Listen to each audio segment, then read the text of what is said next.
And now, ladies and gentlemen, it's time for our afternoon panel discussion, The Building of National Brands, to look at how Utah brands have become household names. Ladies and gentlemen, please welcome to the stage our moderator, President and Principal Broker of Summit Sotheby's, Thomas Wright. All right. How's everybody?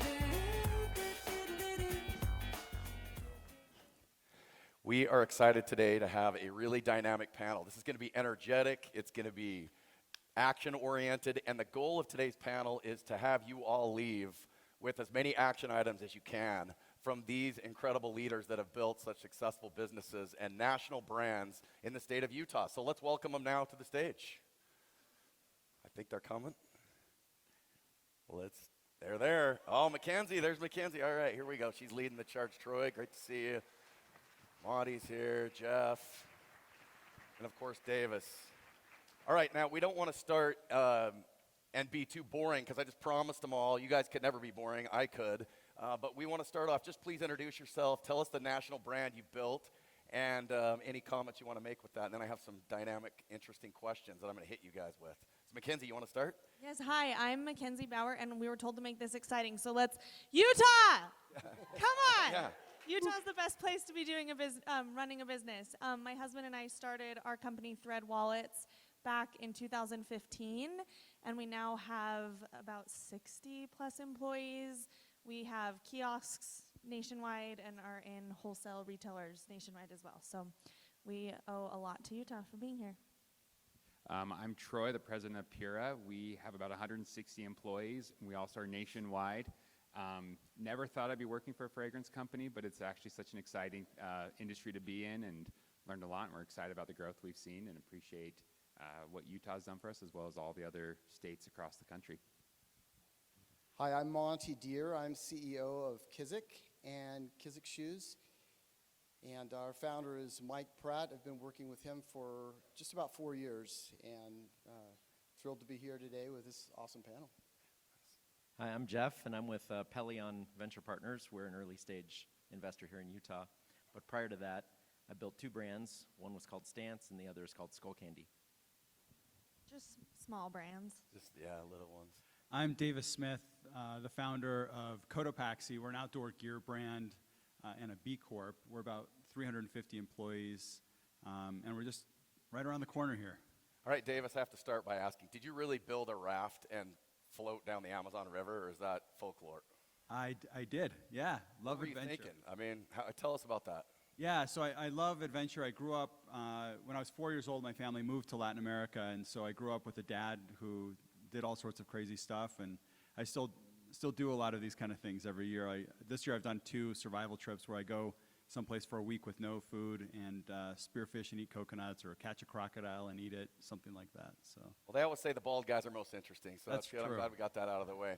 All right, so you guys are all accomplished leaders. You've built national brands in the state of Utah. I could ask you questions about how much you love Utah and how much Utah has meant, and I certainly don't want to take that for granted because I'm sure that's a big part of the story. But I want to start at a different place. One of my favorite quotes from Tim Grover is, if you say you've never been afraid, then you're either lying or you're not dreaming big enough. So my question for you all, was there a moment in building this national brand that you represent when you doubted your ability or vision? And what was that moment, and what did you do about it? Troy, you want to? Yeah, I'll jump in. I had the fortunate luxury of jumping in a little bit after Bruno and Richie had really, spent the time building it. But I think, anytime you're doing something new, we're doing something new, there's a lot of unknown. And I don't think there's anyone that can enter into the unknown without having fear. And we actually find that fear is the biggest limiter at our company. It's scary because when you get to, I think it's actually almost easier in those earlier days because failure is so much more acceptable. You're like, let's fail and let's try again. When you get to a certain growth, you have a certain presence in the country, it's scary. And the ability to make decisions become even more daunting and scary. And so what we tell our team is change is inevitable. And we also tell our team, take big risks. Every big risk you take, every failure you have, it's just going to fuel us. And if we stay committed to a vision, we'll get there. Okay, so I've built a national brand, and I could tell you times, they say vulnerability is really good. So I could tell you times when I was building my organization, when I had fear, and it was scary. And you're the leader, you're not supposed to be scared. I was raised to really don't admit it. I don't know if that's good or bad, but can you guys share specific examples? I mean, there had to have been times in your evolution when you personally, not just inspiring your staff, but when you personally felt really unsure and scared about where you were. Can you share that with us and have that vulnerable moment and tell us what you did about it? I'd be happy to share one. There are lots. Some people say faith and fear can exist in the same moment. I don't believe that. I believe that they do happen at the same time. One specific moment was the beginning of the pandemic. We're a shoe company. We had ordered 10,000 pair of shoes. That doesn't sound like as many today as it did then. It was a lot of shoes for us at the time. And we had about 100 retail clients who, a lot of them owed us money, honestly. And the economy completely shut down in April of 2020. Thank you. How could we forget? And the question was, what are we going to do with these shoes? Are we going to send these? I mean, we're Kizik. We're not New Balance. We're not Nike. We're going to get paid last if we're going to get paid. And, I mean, I just felt myself going into the fetal position. What are we going to do with these shoes? What do we do? Yeah, it was hard. Did you share that moment with your team? Yeah, that's the first thing I did. And what did you say? How did you pitch that? Here's what I said. I have no idea what we should do here. I love it. I love it. And we did it together. We figured it out together. And it was, I mean, we didn't ship the shoes. We discounted them on our website. We decided to make a pivot from wholesaler to wholesaling shoes to being direct-to-consumer only. It's been a big move for us. All right, McKenzie, so do you have a time? By the way, my 3 teenage girls heard I was going to be on a panel with you. They all have thread wallets. They were all stoked. We got to get a selfie after so Oh they my can think gosh, their that's dad's so cool. sweet. She's not, but at least I can try. But have you had a moment like that? You know what? This is kind of a difficult question, and I get asked it fairly frequently. Like, what has been like the moment of fear in your business, or where you were scared? Was this fail? And Colby and I, my husband, he's sitting over there, we had the luxury of being super naive when we started our company. We were fresh out of college, no kids, no mortgage, no car payment. Like, nothing really was on the line for us. And so we were like, we're going to give this 6 months and we're going to go for it. And if it fails, we're young enough, we can pivot. And so the fear, we just took things day by day. I don't feel like we had the time to think about our fears. But when you asked the question, 2 things came to my mind. Was the pandemic, obviously, when there were so many unknowns. And the biggest thing for us then was being super transparent with our employees. When there were these unknowns and we were, I wouldn't say fearful, but just hesitant about what the future would bring, transparency with our teammates was crucial to forging our way through that unknown. And then I feel like I'm in a little bit more of a unique position where, as a woman, there are fears that I have as a co-founder of a company of like where I'm spending my time. Like, am I giving enough to my company? Am I giving enough to my family? Am I there for my company in the way that it needs me? Am I there for my family in the way that it needs me? And that fear is a really unique challenge to navigate, and feeling like I'm not always doing it right. And I don't know if that's the answer you're looking for, but being in the spirit of being vulnerable, that's something that's like a unique challenge to me. No, yeah, not looking for any answers. But let's talk more about the challenge of being a woman, right? Obviously, I can't relate to that, but as a father and somebody who would like to see more women involved at the higher levels of business and in politics and in a lot of other areas, how do you instill confidence in the rising generation of women to believe that they can do it? Yeah, this is a really great question and something I'm super, super passionate about, because if you're talking about becoming a national brand and a household name, I think that companies need to be looking internally about how they set their companies up for success when it comes to recruiting women and retaining women in their workplace. And so the advice or the feedback I'd give about inspiring the future generation is like, look to the companies and the people who are paving the way for that. Like, there are some really great companies who have set really great parental leave policies, who treat the women in their organizations really well. And I think that that is crucial for the young generation, is to find those people and look to them as mentors. You've got Sui Lang over here, who's a great female in business that's a great mentor. And then, just I kind of lost track of what I was saying when I pointed that out, but if you're a young woman, look to the people who've done it and paved the way, and then as a company wanting to build a national name for yourself, always be putting yourself into check when it comes to your policies regarding women in the workplace. So a couple takeaways then when you're have that moment of uncertainty where be transparent with your team, you both shared that, be vulnerable and admit it, be innovative and be creative, and in your case was really sitting down and making sure you were evaluating the situation. Davis, have you had one like that? Have you had a situation where you felt unsure in that moment? What did you do? Yeah, so probably 5 years ago, we were raising around, and it was a grind. I mean, those early years are a real grind, and we were like basically running out of money all the time. And then we'd go raise around, and then we'd survive, and then we'd like start running out of money again. And we got to a point where we were about to close a round, and it was taking longer than expected, and we ran out of cash. And I had to go borrow $100,000 from a friend to go make payroll. And so that was a really scary moment. Another one that comes to mind, so I have a scale that I weigh myself on every day, and just kind of and I have an app that kind of tracks my weight.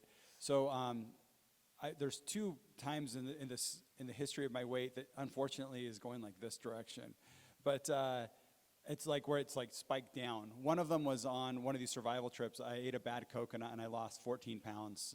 I need another one of those bad coconuts right now, but. And then the other one was I lost like 9 pounds over like 3 days when the pandemic started. So that was a really scary moment, and just, I mean, so much uncertainty for all of us. I don't think we need to dive into all the details because I think we're all honestly tired of talking about the pandemic. But yeah, there's definitely those moments where you don't lose faith. Like to Monte's point, you don't lose faith in what you're doing. Like you believe. I mean, as entrepreneurs, like you never stop believing in what you're building. Like that's one of the traits I think of an entrepreneur is just like eternal optimism.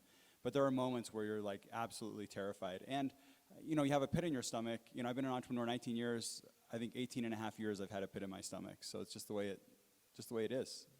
All right, those are great. So you all have built national brands.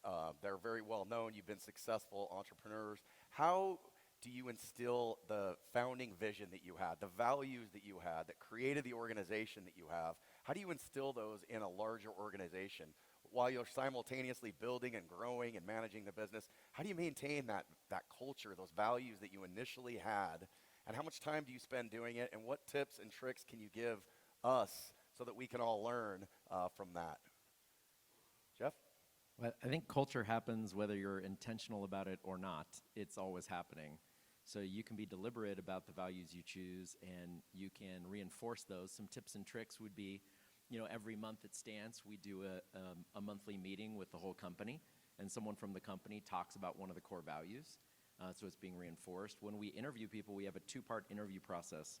The first part of the interview is focused on skills and ability, typical resume stuff. Hey, does the person we're trying to hire in accounting understand financial statements, a basic fit? But the second part of the interview process is entirely focused on, is this a value overlap?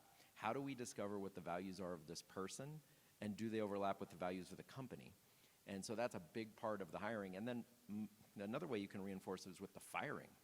So when someone's values don't overlap, that's when you have to have the crucial conversation and really identify, hey, you're not a fit here. And then when they leave, you have to publicize to everyone, hey, they didn't leave for bad performance. They left because they didn't align with our values. And when you do that a couple of times, it really instills in everyone, we believe in these values, we stand for them, and it's what we're hanging our entire business on.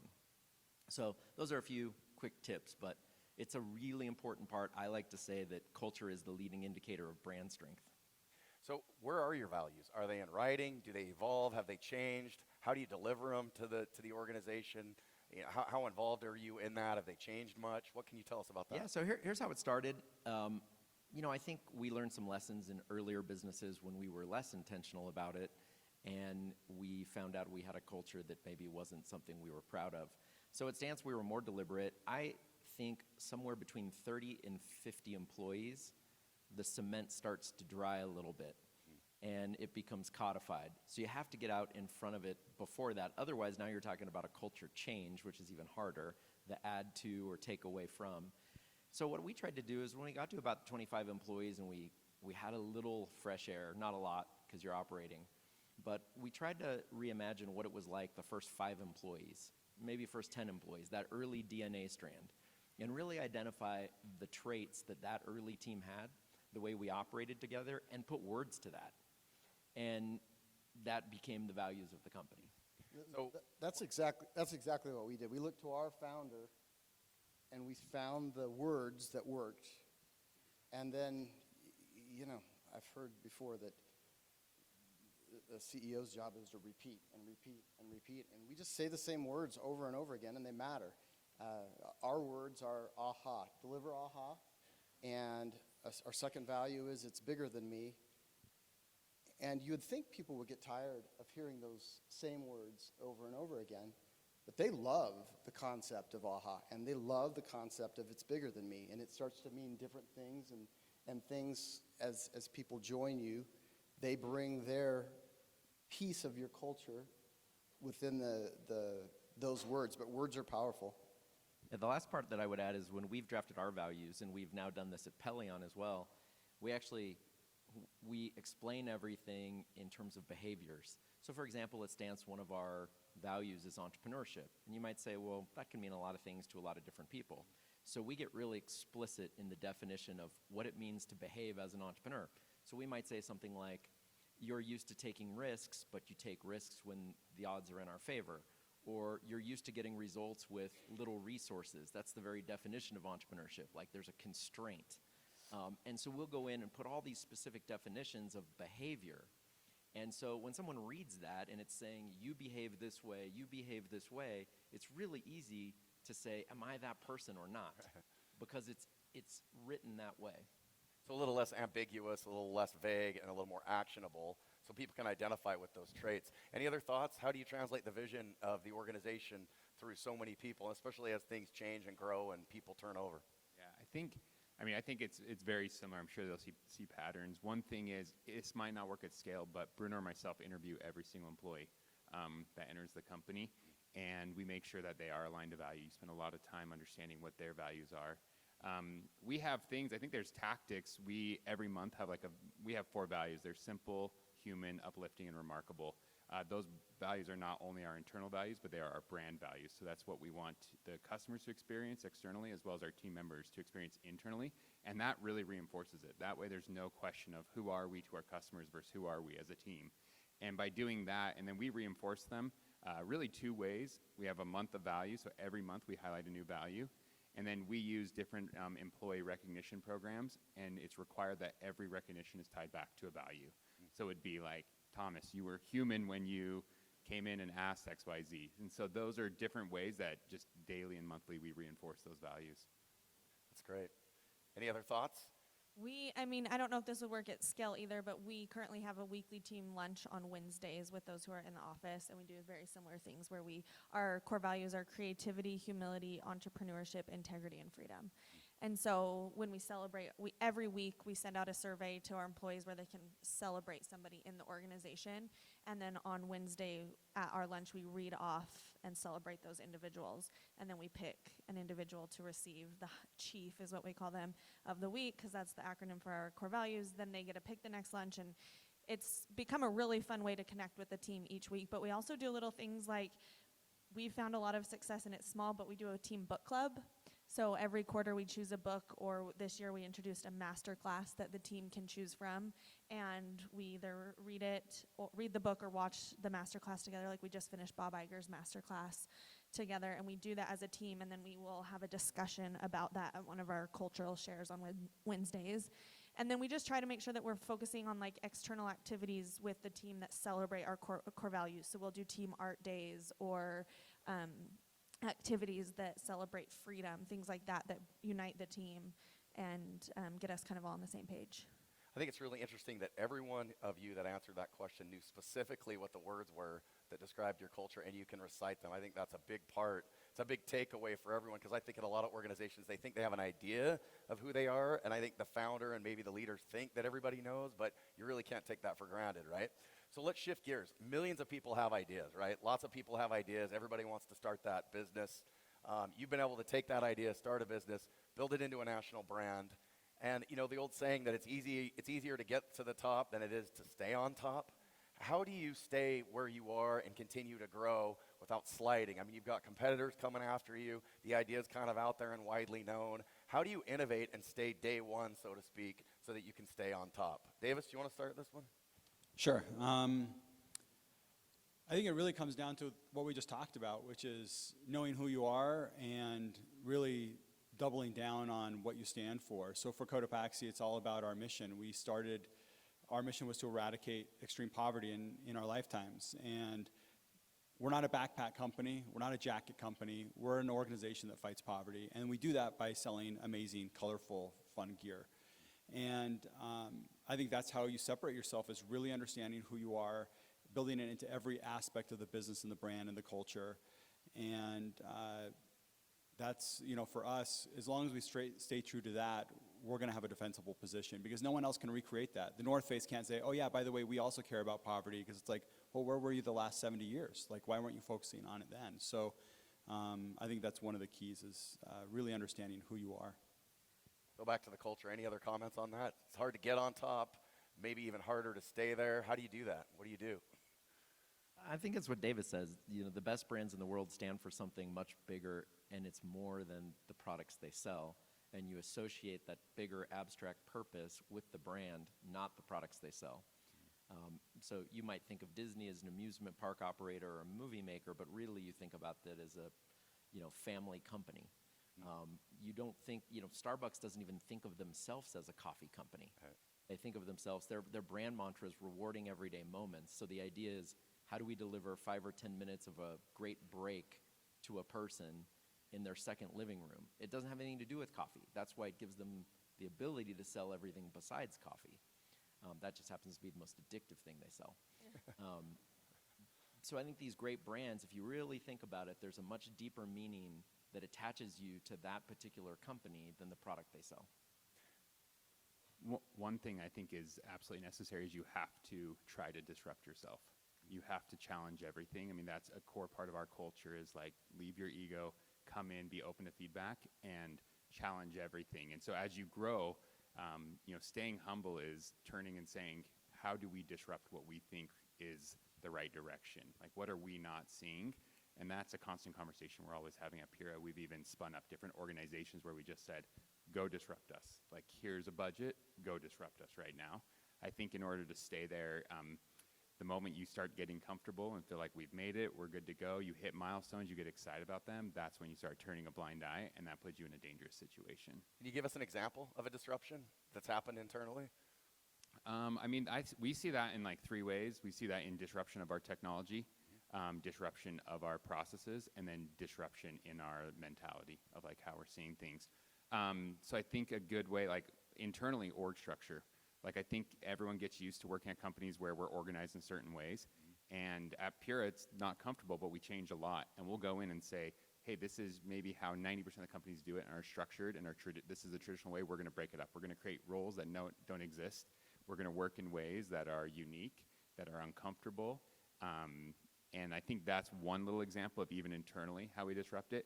When we look at our technology, what we do is we have an R&D team that just goes and is constantly trying to break what we're doing and find better ways of doing it. I was just going to add, kind of piggybacking off of that, is that all the great entrepreneurs that you read about, if you've read Shoe Dog, which is the story of Nike, or read Hastings' books, No Rules, with his being the CEO of Netflix, all these great founders and leaders are taking risks, and big risks, and calculated risks, and they invite their team members to do the same, and they give the autonomy for their team members to do that and to grow and learn. And I think that becoming a national brand, you have to be willing to do the hard things and take the big risks, whether you're starting out or whether you're 10 years into business. And I think this is a cool panel. Davis is on our board at Thread, and it's very different. We've bootstrapped from day one to where we are now. We've never taken on outside capital. Davis has, and both of those organizations, the way that those are set up, there still is a lot of risk to take. Whether you have other people's money that you're spending or you're trying to figure out new ways to disrupt without a lot of money. And I think there's just a lot of, this is a cool panel because you're getting different perspectives on taking those risks. All right, great perspectives. All right, I'm going to ask a kind of an unorthodox question. I'm going to go a different direction. We all love Utah. We love the state of Utah. We talked about that earlier. It's provided us all a lot of opportunities. You built national brands here. And I could ask you why Utah and what you love about it. And I know you would give me a lot of great things, maybe some of which I've never heard, but some we will have heard. But I'm going to ask a different question. If you could change one thing about the state of Utah, what would it be?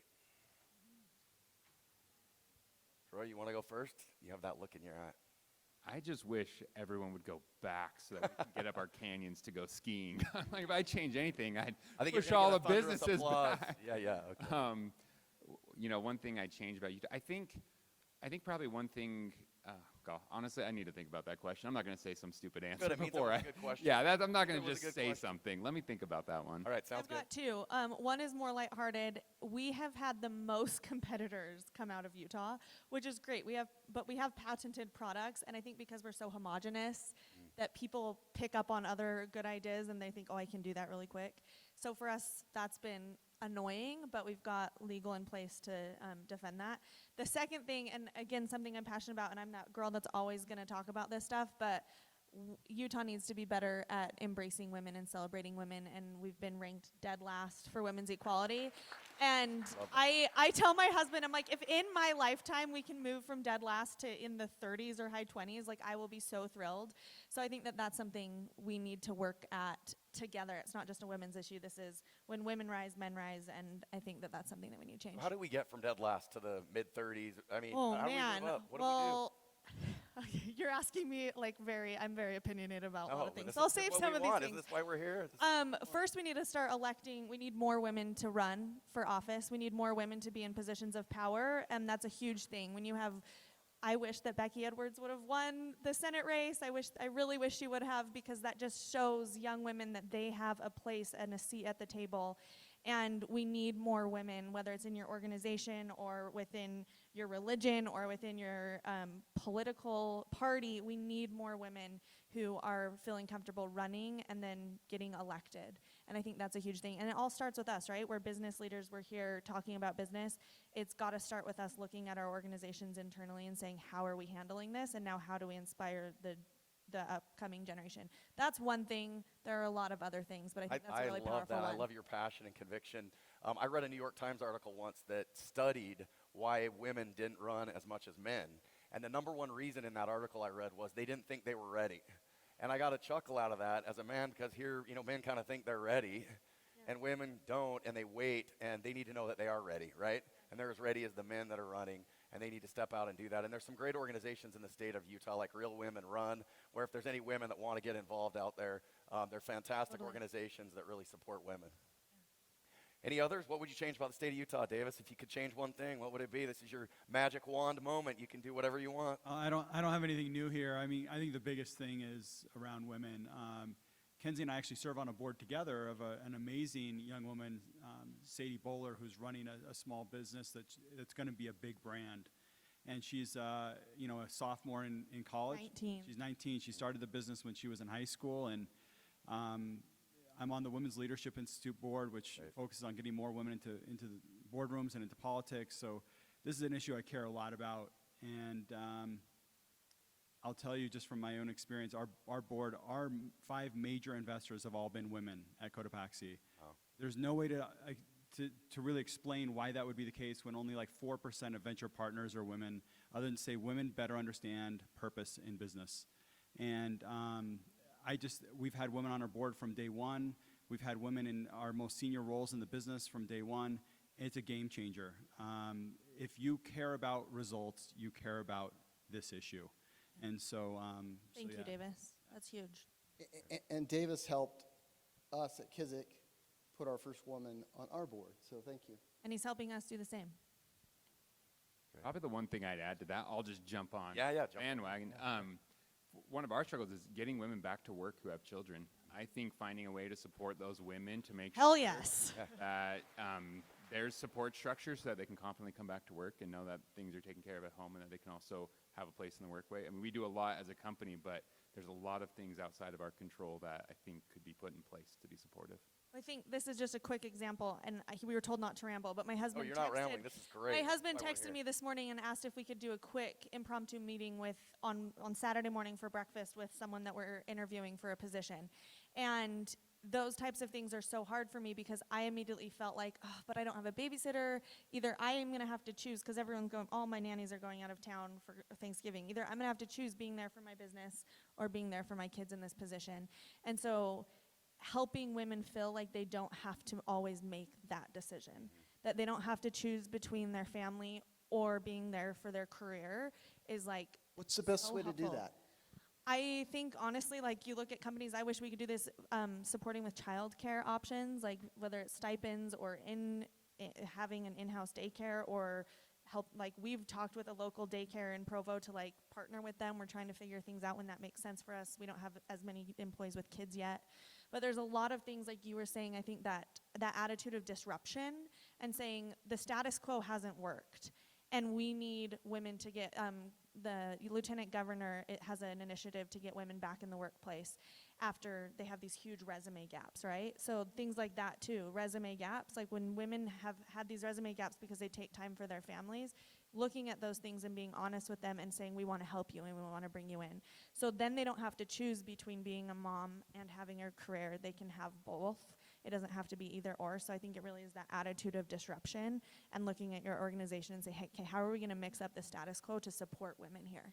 And who better to lead the country in this than Utah, right? Yes. I mean, we should be the we leaders should be in it. first. Yes. Like we should be First. first. We should be leading. If out you in look this at the class. companies who've done this, say Qualtrics, where they have on-site childcare, they're picking the very best women leaders to hire because it's such an attractive place for women to work that they are able to hire all the very best women who are available.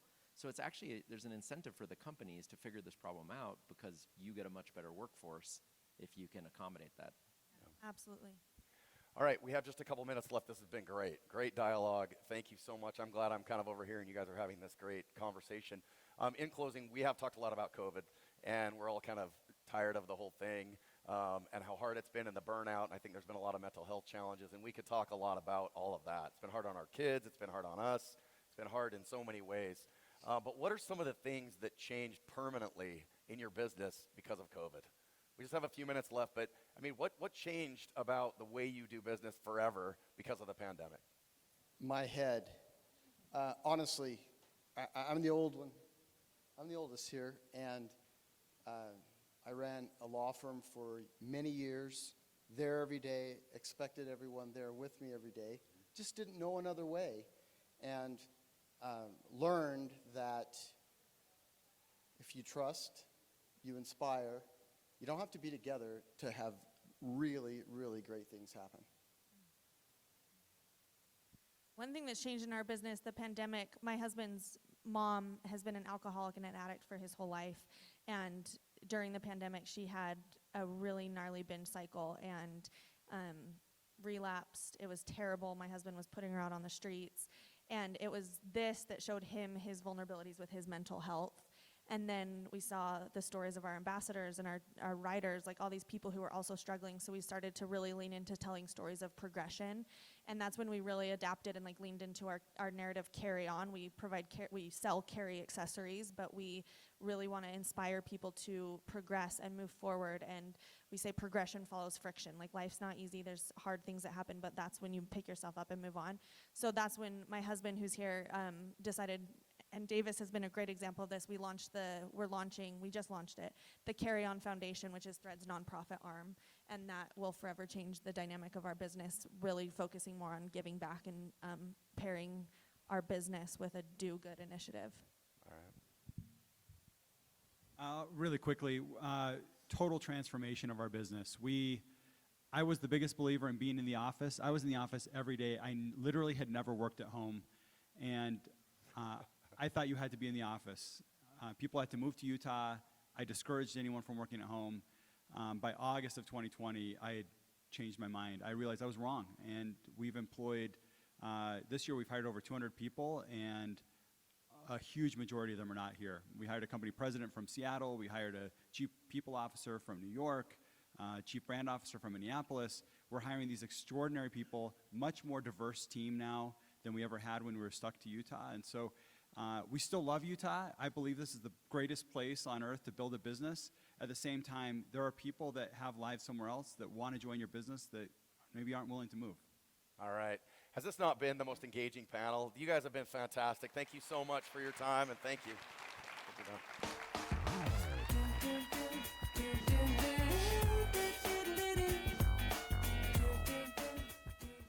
Ladies and gentlemen, thank you for joining us for the panel discussion.